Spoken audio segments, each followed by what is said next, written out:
ఆనంద రాఘవ. అదొక పల్లెటూరు. ఆ ఊర్లో రాఘవ అనే మధ్య వయస్కుడు ఎప్పుడు చూసినా ఆనందంతో నవ్వుతూ ఉంటాడు. ఎలాంటి ఆపద వచ్చినా, నష్టం వచ్చినా, కష్టం వచ్చినా నవ్వుతూనే ఉంటాడు. ఎలాగంటే తన షాపు కాలిపోతే చలిమంటల పండగంటాడు. సైకిల్ పోతే ఎవరో తెలియని వ్యక్తికి కానుక ఇచ్చా అంటాడు. ఇంట్లో పైకప్పు వర్షం నీరు కురుస్తూ ఉంటే వానదేవుడు ఇంటికి వచ్చాడంటాడు. అందుకే ఊర్లో అందరు ఇతన్ని చాలా విచిత్రంగా చూసేవారు. అనుకోకుండా ఒకరోజు ఊరికి పెద్ద ప్రమాదం వచ్చింది. తుఫాను వానలతో నది ఉప్పొంగి ఊరు మొత్తం నీరు ముంచెత్తింది.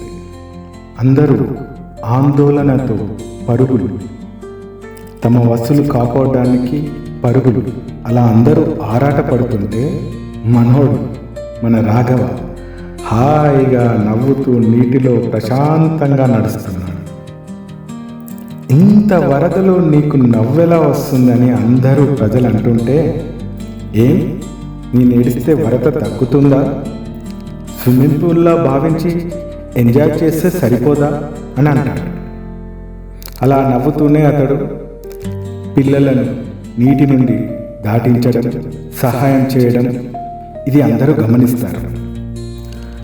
అప్పుడు అందరూ అవును కదా, ఆందోళనలతో ఒరిగేదేముంది, నవ్వుతూనే సహాయం చేయడం మంచిదే కదా అని అనుకుంటారు.